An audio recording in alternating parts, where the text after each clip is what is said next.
अस्सलाम वालेकुम, welcome to my channel CTET तैयारी।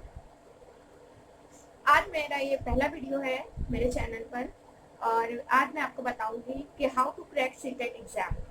सीटेट जो एग्ज़ाम है टीचिंग के लिए, तो उस एग्ज़ाम को हम किस तरह से क्लियर कर सकें ये मैं आपको बताऊंगी। तो सबसे पहले हमें रीज़न जानने की ज़रूरत है कि आखिर क्यों सीटेट एग्ज़ाम हम क्लियर नहीं कर पा रहे हैं, ऐसी क्या वजह है।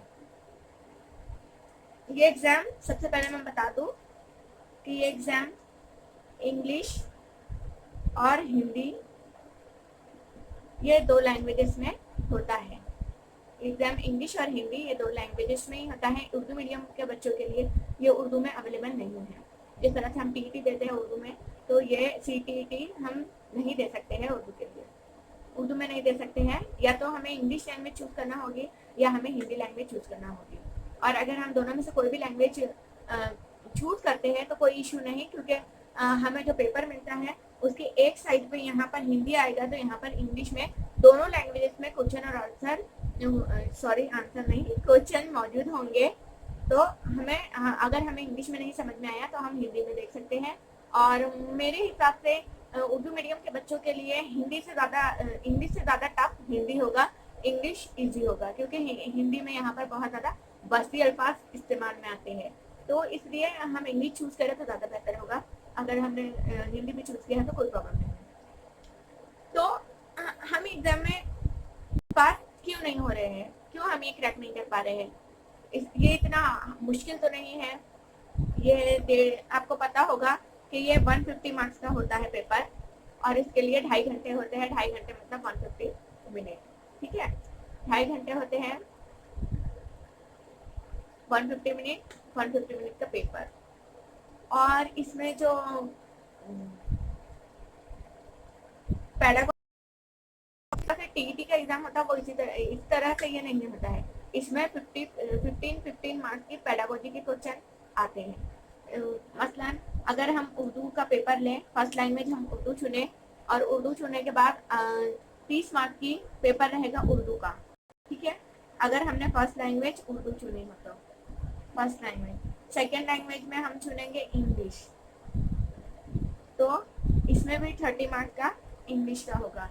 और हमारा सीडीपी ये भी 30 मार्क्स का आएगा। और हमारा मैथ ये आएगा 30 मार्क्स का। और लास्ट में बच जाता है हमारा ईवीएस, तो ये भी 30 मार्क्स का आएगा। इस तरह से ये 30 मार्क्स के पेपर हो गए हमारे। 5 पेपर 5 सेक्शन में आएगा ये एक पेपर। तो ये 30 मार्क्स का जो है, तो इसमें से 15 मार्क्स के जो हमारे हैं तो वो पेडागोजी में चले जाएंगे। जो 15 मार्क्स है वो माइनस हो जाएंगे पेडागोजी में हमारे। उर्दू में 15 मार्क्स का आएगा, इंग्लिश में 15 मार्क्स का आएगा, सीडीपी में 15 मार्क्स का आएगा, मैथ में 15 मार्क्स का आएगा और ईवीएस में 15 मार्क्स का हमें पेडागोजी आएगा। तो इसलिए हमें पेडागोजी पे भी बहुत ज़्यादा ध्यान देना पड़ेगा। और मैं इसीलिए समझती हूँ कि ये पेपर टीईटी से ज़्यादा आसान है, क्योंकि इसमें पेडागोजी पे ज़्यादा मार्क्स दिए हुए हैं।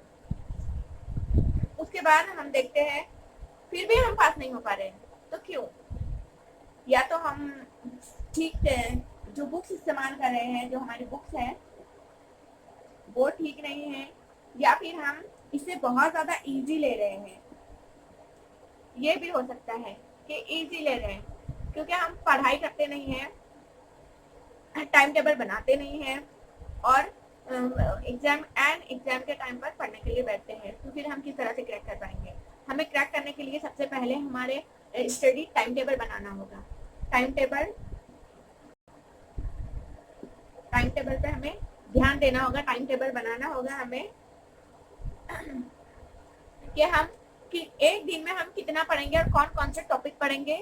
तो इसके हिसाब से हमें टाइम टेबल बनाना होगा। हम ये इसके लिए टाइम निकाले पढ़ाई के लिए। अगर आप हाउस वाइफ है या फिर जॉब करते हैं, जो भी है, तो हमें टाइम निकालना होगा अपनी पढ़ाई के लिए। कम से कम 2 घंटे हम दिन में से निकालें। हमारे दिन भर के टाइम में से 12 घंटों में से हम 2 घंटे तो निकाल ही सकते हैं टाइम के लिए। अगर आप दिन में बिजी रहती है तो आप रात में पढ़ाई कर सकती है। 11 बजे के बाद या 12 बजे के बाद आप बैठ जाए। 11 बजे के बाद भी बैठे आप तो 1 बजे तक आपकी पढ़ाई हो गई, अच्छे से होगी। तो आप इस तरह से टाइम निकालिए और टाइम मैनेजमेंट कीजिए आपके हिसाब से, आपको कौन सा सब्जेक्ट लेना है और कितना लेना है उसके हिसाब से, ठीक है। और इसके बाद मैं भी आपको वीडियो अपलोड करूँगी अपना सीडीपी का और ईवीएस के ताल्लुक से, और उर्दू में जो आएगा वो हम प्रीवियस ईयर्स के क्वेश्चन सॉल्व करेंगे। तो अगर आपको ये अच्छा लगा हो तो आप इसे लाइक कीजिए, शेयर कीजिए और मेरे चैनल को सब्सक्राइब कर लीजिए, और मुझे कमेंट में लिखकर बताइए कि मैं आगे और आप लोगों के लिए, उर्दू मीडियम के बच्चों के लिए मटेरियल प्रोवाइड करूं या नहीं करूं, आपको समझाऊं। तो आप मुझे कमेंट में बताइए ये सब। इंशाल्लाह मैं आपकी हेल्प करूंगी सीटेट एग्जाम क्लियर करने में। Thanks for watching this video. अल्लाह हाफिज़।